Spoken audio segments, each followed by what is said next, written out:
오늘 말씀의 제목이 아름다움을 물려줍시다입니다. 아름다움을 물려줍시다.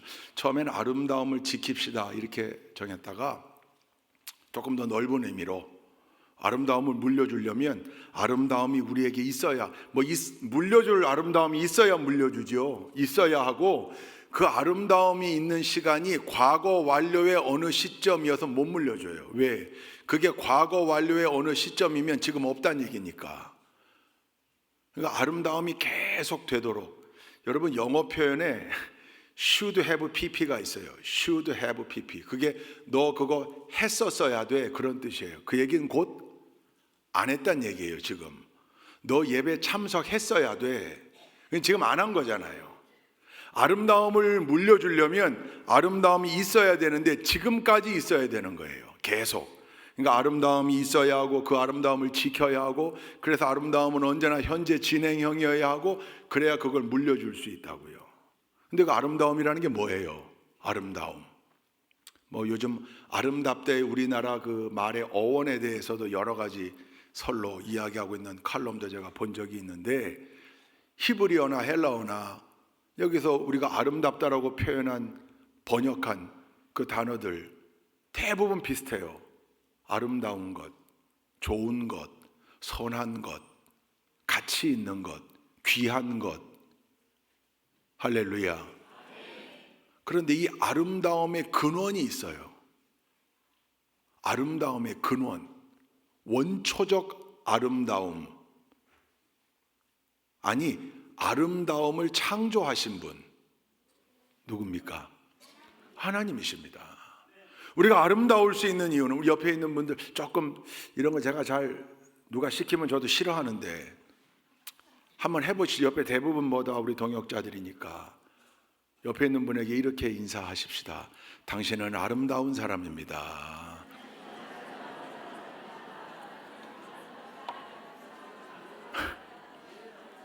조금 쑥스럽죠, 그죠? 이런 걸 옆에 있는 분에게, 가족끼리도 잘 안 하는데 이걸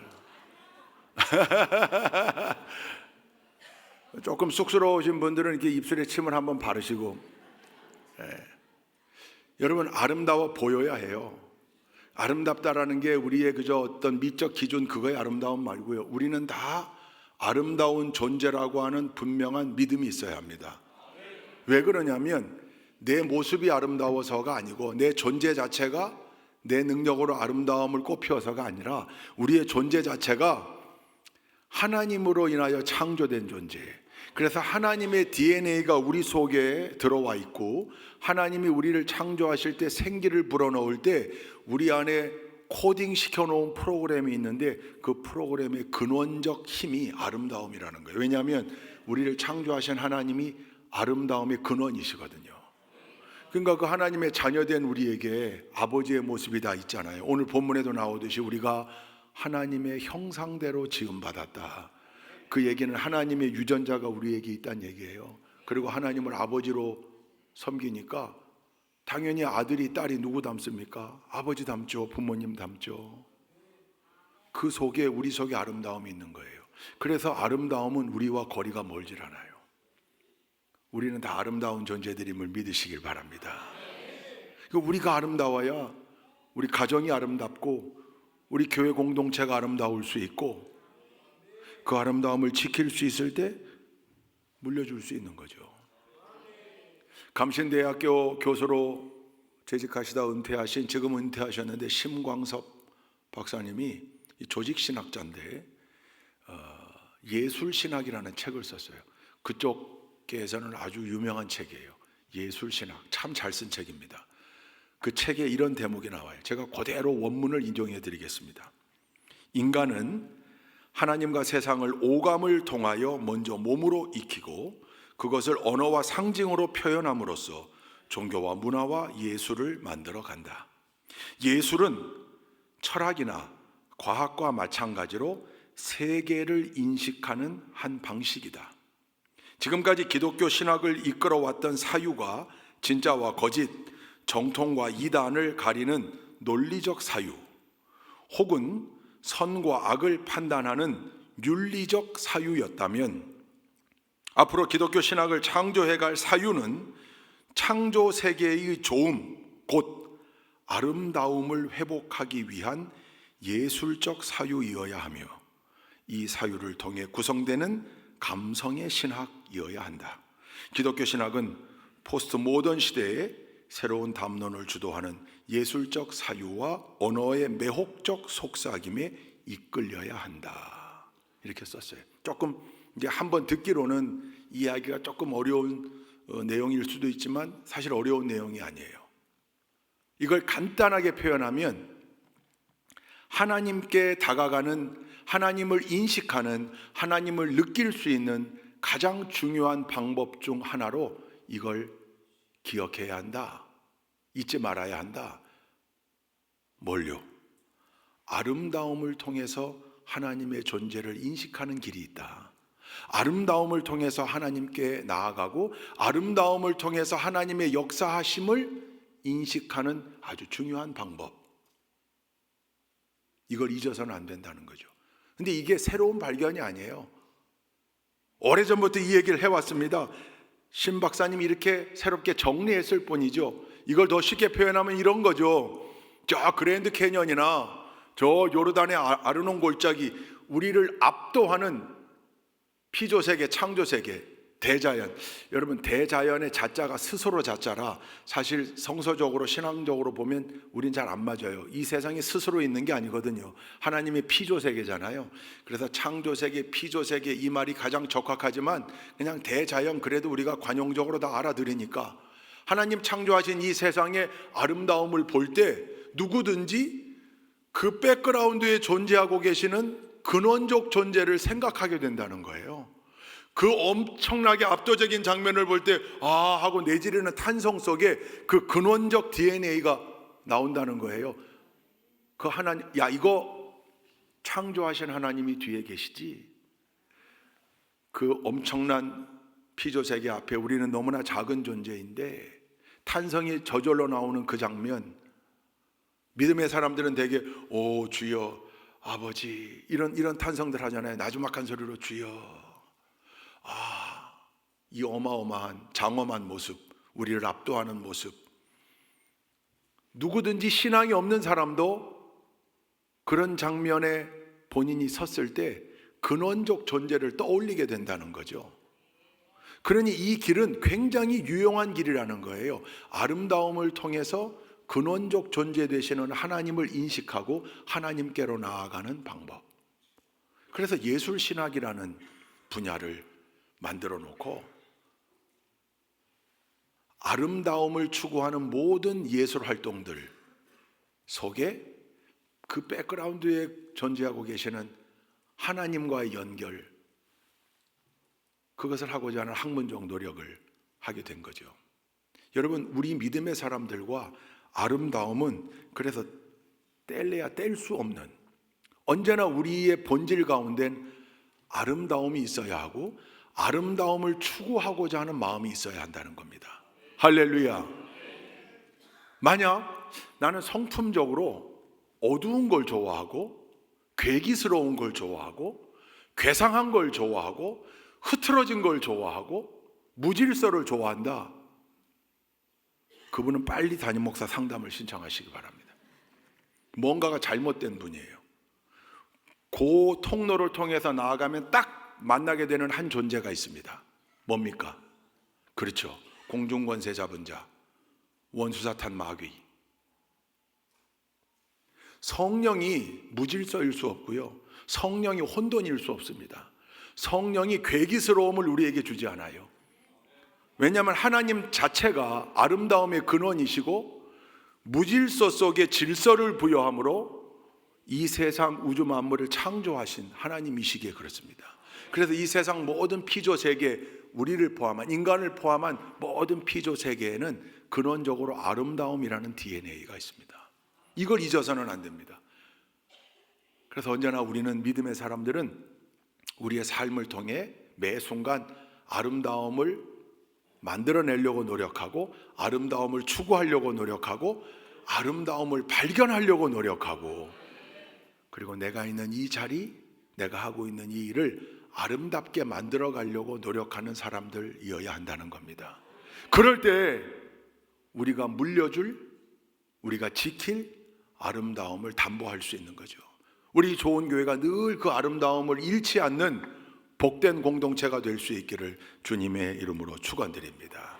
그래서 성경에 아름다움이라는 단어를 검색해 보면 헬라어도 그렇고 히브리어도 그렇고 여러 개가 등장하는데 그 가운데 가장 많이 수식된 표현이 민수기와 여호수아에 계속 반복되는 아름다운 땅이라는 표현입니다. 아름다운 땅.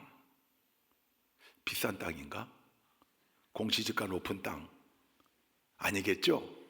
그 아름다운 땅이 어디예요? 민수기와 여호수아에 나오는 아름다운 땅이라면 어디를 지칭하는 거예요? 가나안 땅이에요. 그 가나안 땅이 왜 아름다운 땅으로 표현되었을까요? 모세의 입에서, 여호수아의 입에서. 여러분, 팔레스타인 땅이 더 아름다울까요? 저 스위스 땅이 아름다울까요?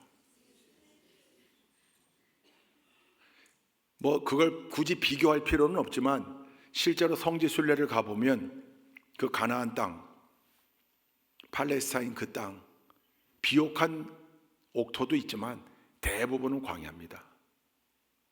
그 광야도 무슨 저 독립투사들이 뛰어다녔던 만주벌판의 그 초원 광야가 아니고요. 사막인데 사막보다도 더 열악한 돌짝밭이에요. 암석지대의 광야예요. 이쪽 밑에 네겝 광야, 유대 광야, 여기는 트레킹하기도 어려워요.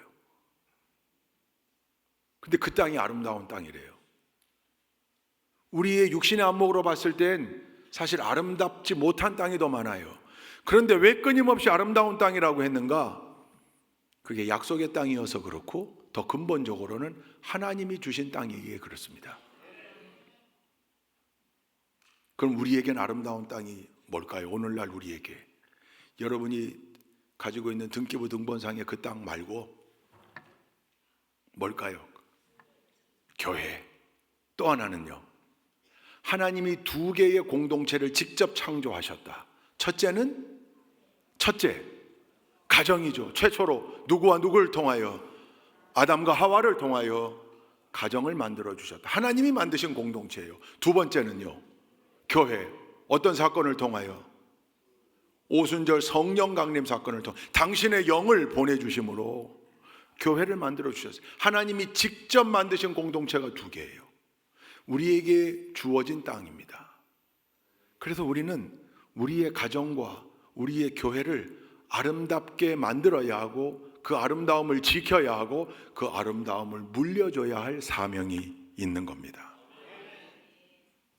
여러분, 오늘 본문 말씀 보니까 디모데후서 1장 14절 한번 다시 읽어볼까요? 디모데후서 1장 14절 시작. 우리 안에 살고 계시는 성령으로 말미암아 그 맡은 바 선한 것을 지키십시오.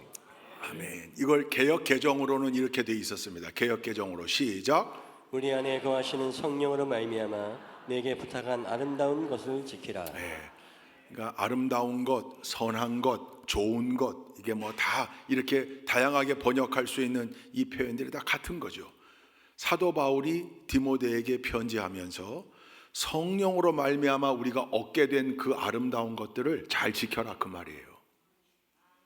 창세기 본문은 창조 이야기의 마지막 한 대목인데 여섯째 날 이야기, 아주 중요한 하나님의 형상대로 우리가 지음받았다는 것 뿐만 아니라 그때 지음받은 수많은 육축동물들이 풀을 먹을 수 있도록 하나님이 허락했다는 것, 이런 아주 중요한 기사들이 있어요.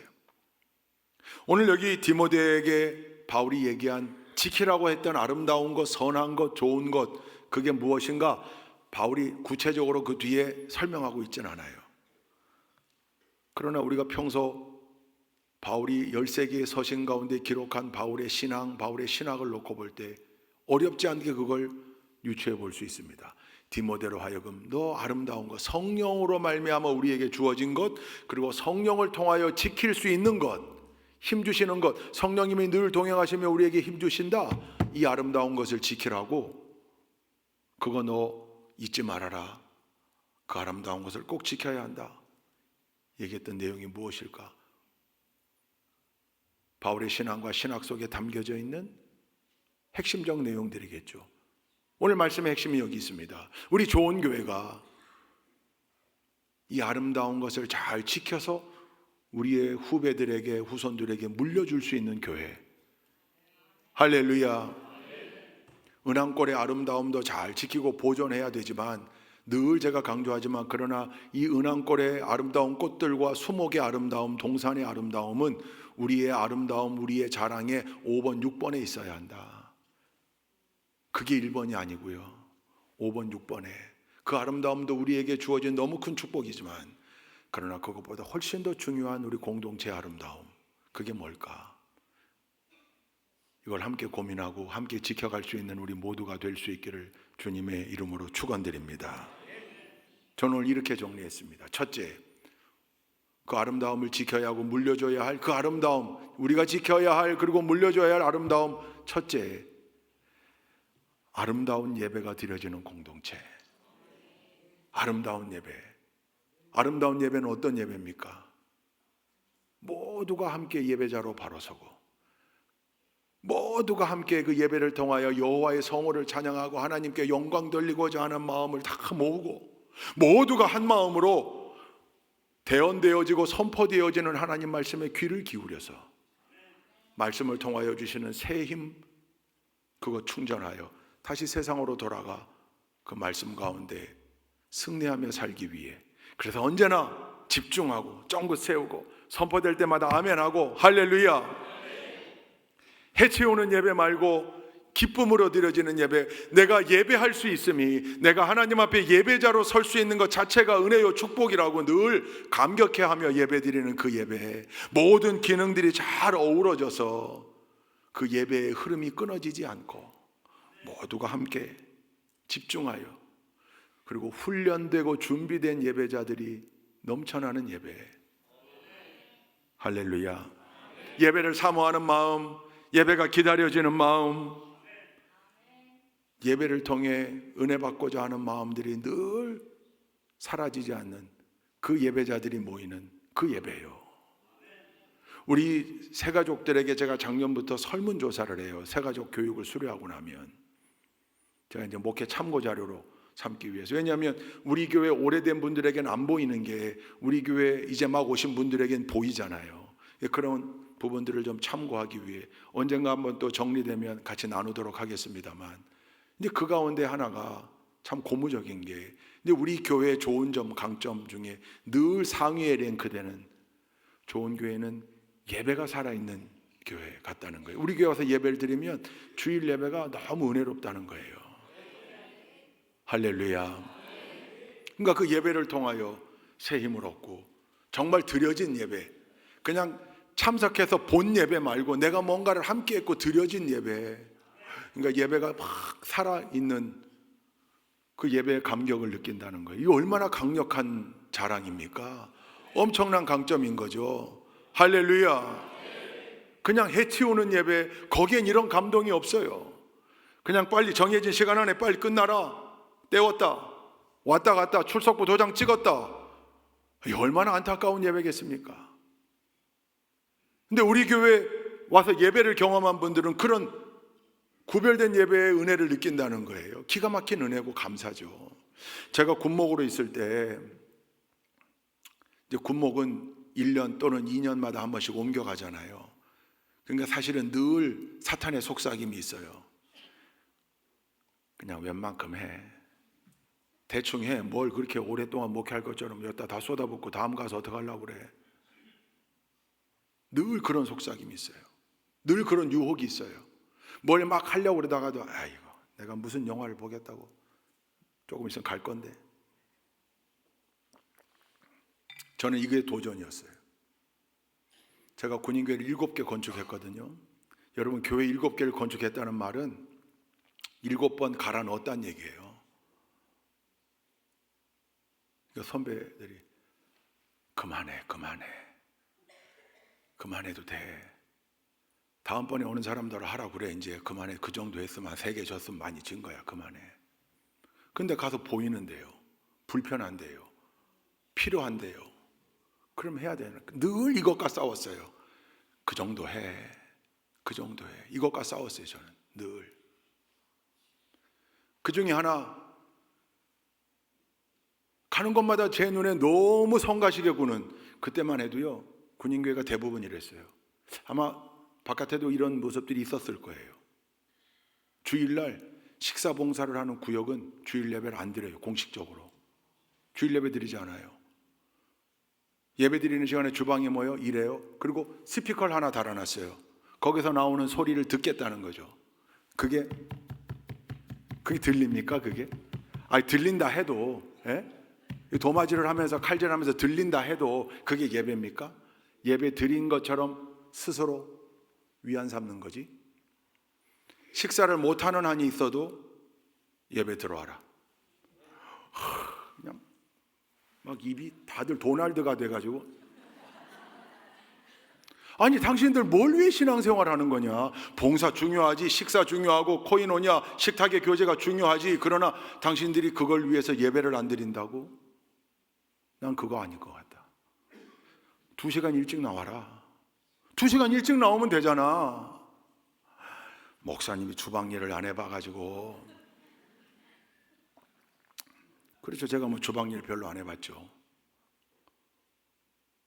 처음엔 그 마찰이 얼마나 컸는지 몰라요. 근데 양보할 걸 양보해야죠. 타협할 걸 타협하고. 이게 됩니까? 뭐 되면 안 되고, 또 뭐 이것 때문에 힘들어서 누가 떨어져 나가고 뭐 어쩌고, 뭐 어떤 사람은 성당으로 옮긴다고 그러고, 뭐 기가 막힌. 그래도 그러면 식사를 없애자. 식사를 컵라면 먹자. 근데 그 싸움을 하고서 예배를 그렇게 정착시켜 놓고 다른 데 가면 또 그 모습이네.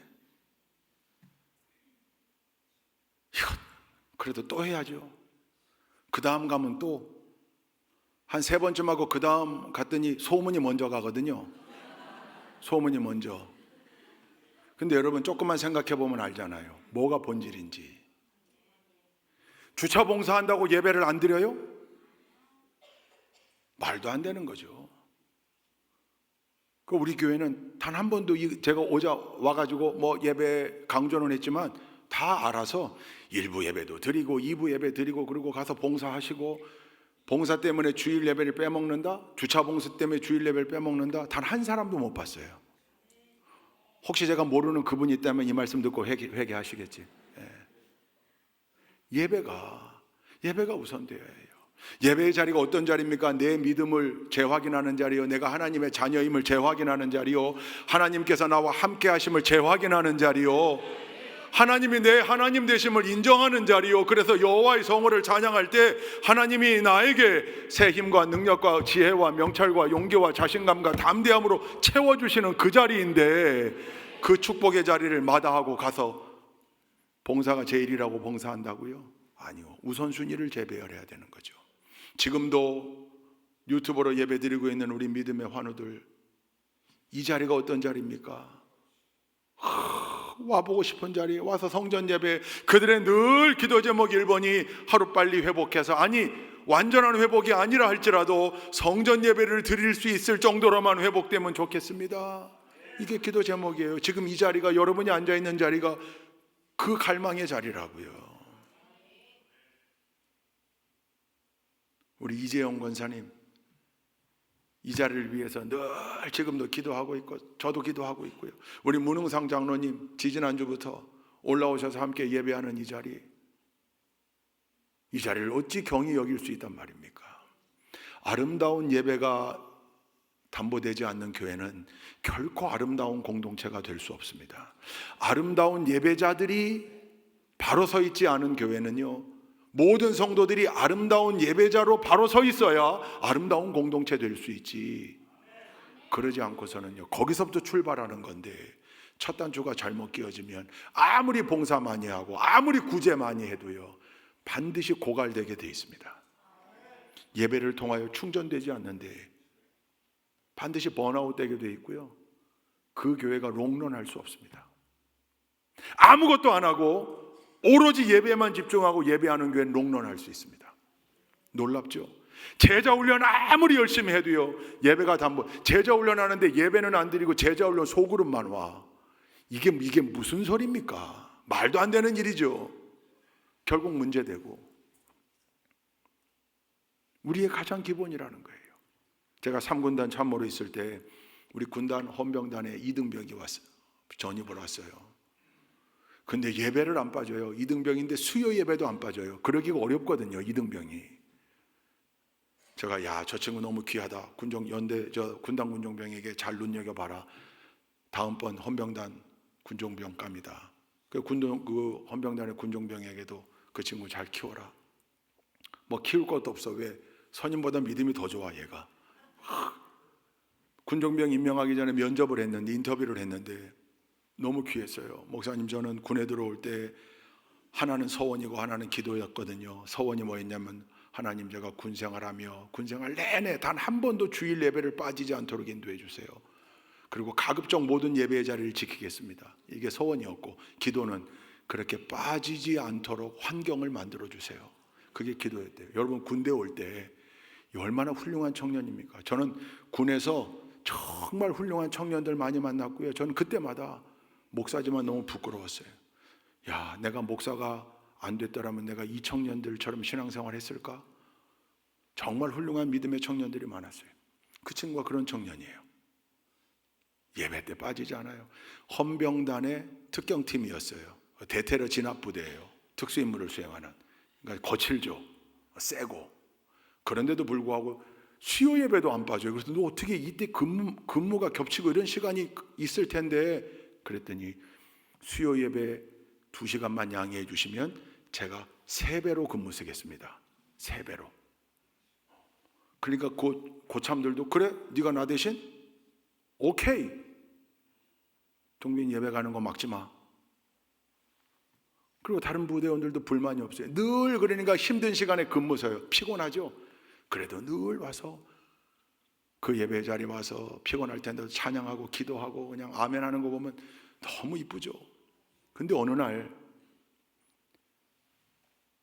상병 막 갓 달자마자인 것 같은데 헌병단에 사고가 터졌어요. 그 특경팀에 그 내무 병영 부조리가 발견된 거예요.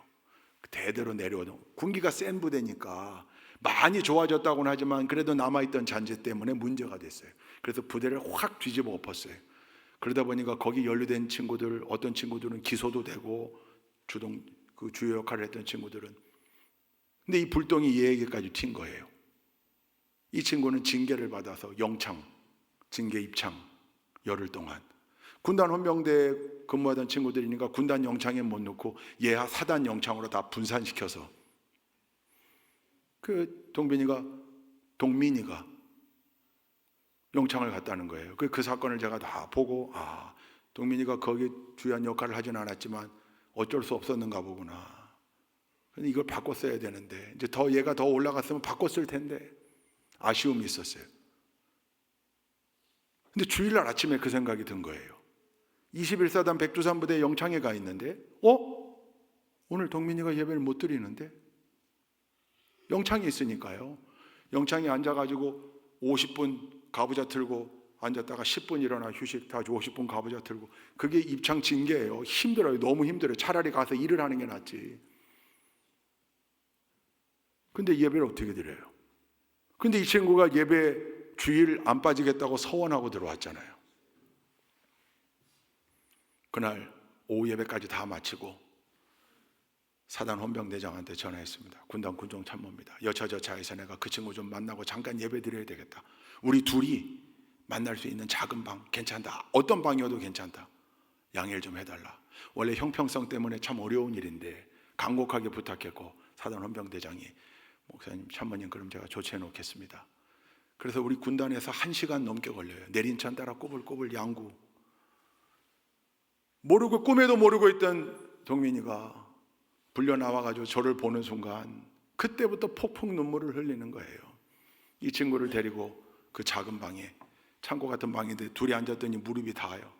그 좁은 방에 A4지에 준비해간 예배자료를 주고 나도 갖고 찬송 부르고 사도신경하고 교동문도 하고,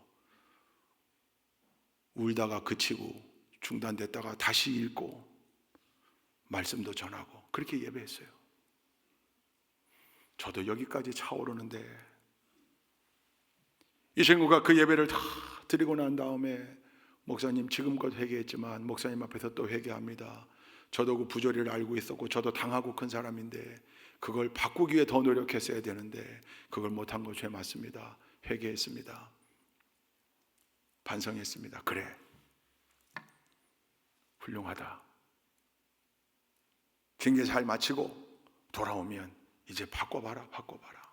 전 지금도 그때를 잊을 수가 없어요. 그래서 제가 한마디 했습니다. 동민아, 너 오늘 이 21사단 백두산부대 헌병대 영창에서의 이 예배를, 나와 둘이 드린 이 예배를 평생 잊지 마라. 하나님이 내 마음을 감동시켜서 오후 일정 다 조정하고 1시간 넘게 날라온 이유는 너의 그 서원을 지키게 하기 위해서 하나님이 내 마음을 인도하신 거다. 너희 열악한 헌병대 영창에서도 있을 수 없는 예배를 드렸으니 앞으로 나가서 일평생 그 예배의 자리를 지키며 살아야 한다. 목사님, 꼭 명심하겠습니다. 저는 지금도 그때 그 예배의 모습을 잊을 수가 없어요. 누군가에게 너무나 절박한 예배의 자리입니다. 근데 우리에게 그런 예배에 대한 갈급함이 있어야 할 줄로 믿습니다. 그때 하나님이 우리 예배를 통해 영광 받으시고 우리에게 부어주시지 않겠습니까? 은혜와 힘과 능력과 평강과 축복으로. 할렐루야. 그렇게 언제나 살아있는 예배를 드리는 살아있는 예배자들, 아름다운 공동체가 될 수 있기를 주님의 이름으로 축원드립니다. 아름다운 교회가, 아름다운 예배가 드려지는 교회라면 둘째, 아름다운 사명을 다하는 교회. 그 가운데 가장 아름다운 사명, 가장 중요한 사명 뭡니까? 예수님의 유언이요, 더 그레이트 미션, 지상 최대의 명령 뭡니까? 전도입니다. 태신자 운동, 비대면 전도 프로젝트는 소수의 특별한 사람들만 하는 겁니까? 아니요, 우리 모두가 해야 될 일입니다. 이제 태신자 운동팀에서 만든 전체 종합 현황판이 다음 주에 저기 붙을 겁니다. 거기 보면 속해마다 그래프가 올라갈 겁니다. 그거 봐가며 나는 여기 지금 어떤 기여를 하고 있나, 그렇게 해서라도요, 여러분 해야 합니다. 아름다운 사명을 감당하지 않고 어떻게 아름다운 공동체 될 수 있단 말입니까? 우리 좋은 교회는 늘 전도에 앞장서는 교회가 될 수 있기를 주님의 이름으로 축원드립니다. 세 번째, 아름다운 손길이 있는 교회. 어떤 손길요? 도움의 손길, 구제의 손길, 위로의 손길, 격려의 손길. 어려움을 당하는 이웃을 향해 손을 내밀어주고, 어려움을 당하는 교회를 향해 손을 내밀어주고, 선교지를 향해 손을 내밀어주는 그런 교회 하고 있잖아요. 선교를 위해, 구제를 위해 우리 45개 교회를 도와가며 올해부터 함께하고 있는 이 모든 일들이 아름다운 손길, 할렐루야, 그 아름다운 손길이 되는 줄로 믿습니다. 이걸 중단하면 안 됩니다. 여러분의 삶의 자리에서도 이웃들을 향해 손을 내밀고, 옆에 있는 사람을, 동료를 향해 손을 내밀고, 환우들을 위하여 기도해 줄 뿐만 아니라 그들을 돕고 하는 모든 일들이 우리가 지켜야 할 아름다운 손길입니다. 이 아름다운 손길이 넘쳐나는 우리 좋은 교회가 될 수 있기를 주님의 이름으로 축원드립니다. 네 번째, 아름다운 동역자들이 넘치는 교회. 아름다운 사람, 아름다운 관계, 아름다운 동역, 아름다운 목회. 할렐루야. 제가 지난 월요일부터 수요일까지 3일 동안 경주에서 열린 우리 충북연회 교역자 사모 연합성회를 다녀왔습니다. 2박 3일 동안 우리 감리교단의 충북연회, 같은 연회를 섬기고 있는 교역자들과 함께 친교하고 교제하고 왔습니다. 그리고 수요 예배 인도하고 목요일 날 오후에 저 천상의 정원 옥천 대청호 옆에 있는 수생 학습식물원인가요? 여러분 가보셨죠? 주서택 목사님 거기에 가서 우리 블레싱 청주 지역에 7개 교회 담임 목사들이 거기 모여서 1박 2일간 MT했습니다. 새벽 3시 반까지 청주 지역 사회 같은 지역에서 비슷한 고민을 안고 함께 목회하고 있는 동역자들이 목회를 나누고 고민을 나누고 기도 제목을 나누고 애환을 나누고 그런 자리였습니다. 참 귀한 자리였습니다. 그리고 금요일 날 돌아와서 금토 1박 2일 우리 교회 청장령 연합회가 주관한 제2차 캠핑 집회. 비가 왔죠. 그럼에도 불구하고 keep going, 계속한다. 청장년 연합회가 준비도 잘했고요. 저는 더 감동인 건 거기 오신 모든 성도님들이요, 비피하겠다고 중간에 돌아가신 분이 한 분도 없었어요. 마지막 순간까지 다, 비가 오는 중에도. 원래 비가 오는 게 계획이었어요. 예. 우중 캠핑이 진짜고요. 여러분, 저 위에 남양주 이런 데는 76mm가 왔다는 거 아니에요? 한 시간에. 호우주의보, 호우경보 내리고 밑에 지방도 구름이 빨간색이던데 우리는 바람이 없어가지고 막 옆으로 몰아치거나 그러지 않았어요. 천막 아래에서 속해별로, 또 뭐 선교회 부서별로, 또 위에는 텐트존에 텐트까지 치고, 그 계획대로 딱 1시에 비가 그쳐서 잠자는데 지장 없었고, 집회 마지막까지 그거 보면서, 야, 함께 길을 걷고 있다는 동역자들이 얼마나 큰 힘인가. 같은 목표를 향하여 같은 길 위에서 같이 호흡하며 발을 맞춰 걸어가고 있다는 거, 그 동역자들 덕분에 외롭지 않은 거죠. 여러분, 성경에도 하나님이 누군가를 축복할 때 늘 사람을 붙여주셨어요. 요셉에게 누굴 붙여줬습니까? 성경 읽어보십시오. 요셉이 그 억울하게 누명 쓰고 그냥 인생의 밑바닥을 경험할 때 그 간수장 전옥의 마음을 하나님이 터치하셔서 요셉을 측은지심으로 바라보게 했고 요셉을 도왔다 그랬어요. 다니엘에게는 황관장, 다니엘이 위험에 처해 있지만 도움의 손길을 보내준 거죠. 사람을 붙여주는 거죠. 다윗에게는요, 요나단을 붙여줬어요. 자기를 죽이려고 하는 왕 사울의 아들이에요. 근데 그 요나단을 통하여 위기를 모면하게, 또 힘이 되게, 위로가 되게. 성경에 보면 늘 동역자들이 붙여져요. 오늘 우리 본문 말씀 디모데후서 누가 쓴 겁니까? 바울이 누구에게? 디모데에게. 바울의 동역자로 하나님이 디모데를 붙여주신 거예요. 바울의 유명한 동역자 부부 있죠. 누굽니까? 브리스길라와 아굴라.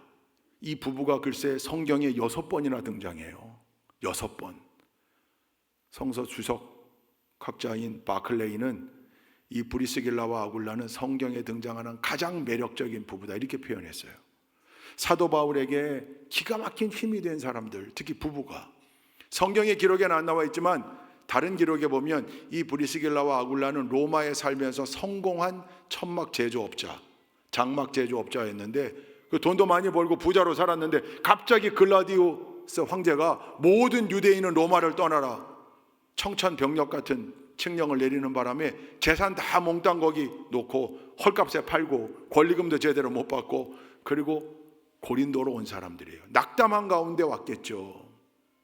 완전히 날벼락 아닙니까? 근데 그때 만난 사람이 사도 바울이었고 1년 6개월 동안 함께 신앙생활하며 훈련받은 다음엔 브리스길라와 아굴라가 위대한 동역자가 됩니다. 그래서 동역자의 대명사가 되잖아요.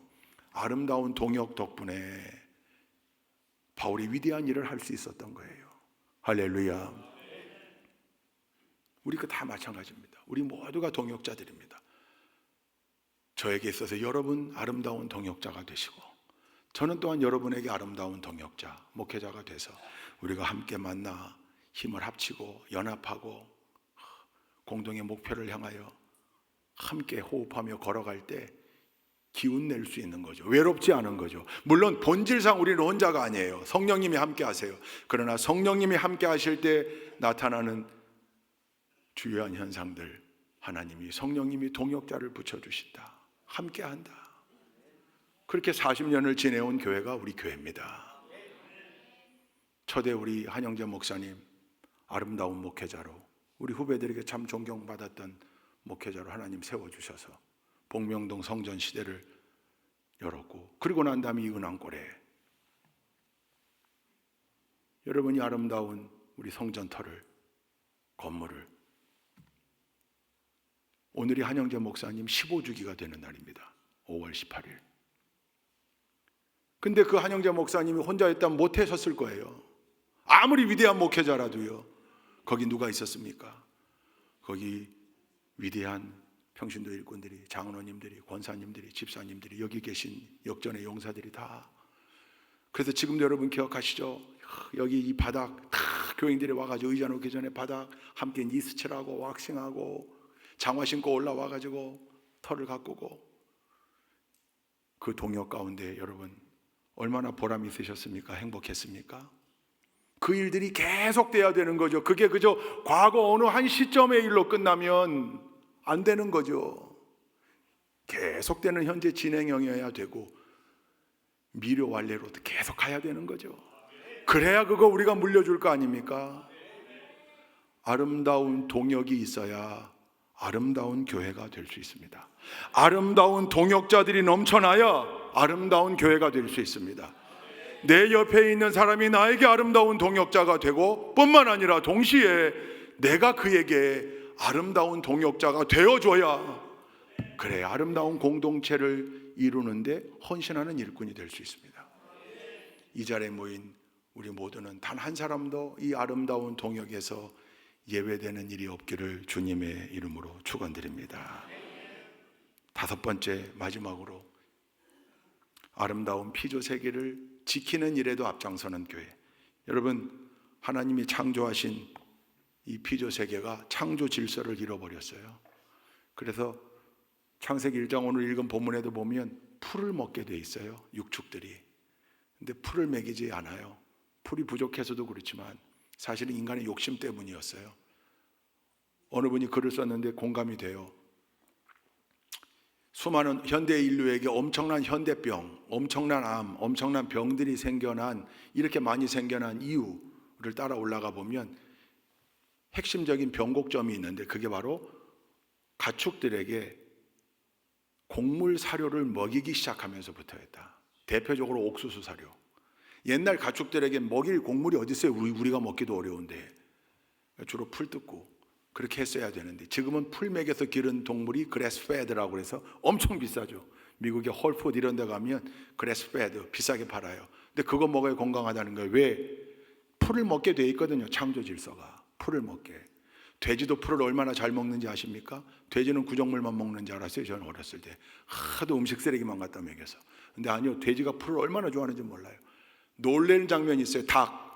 닭이 풀을 얼마나 뜯어 먹는지 몰라요. 근데 그들에게 풀을 먹일 생각은 안 하고 그걸 빨리 키우기 위해서 옥수수 사료를 먹이는 거예요. 급기야는 그러다가 더 빨리 키우려고 소에게 뭘 먹인 거예요? 육골분, 소뼈를 갈아가지고 소에게 먹인 거 아닙니까? 그래서 생겨난 병이 뭐예요? 그게 광우병이에요. 단백질의 변형으로. 인간의 욕심으로 망쳐놓은 거예요. 이 모든 게 다 인간의 욕심 때문에. 한국 사람들 놀라운 거, 미국에요, 소 목장을 가보십시오. 대부분의 목장이 기업화되어 있어서요, 바깥에 나와가지고 초지에 뛰노는 소들이 별로 없어요. 우리 안에 다 있고 전자동 시스템으로 시간 날 때마다 계속해서 옥수수 사료가 어마어마하게 공급이 돼요. 옥수수만.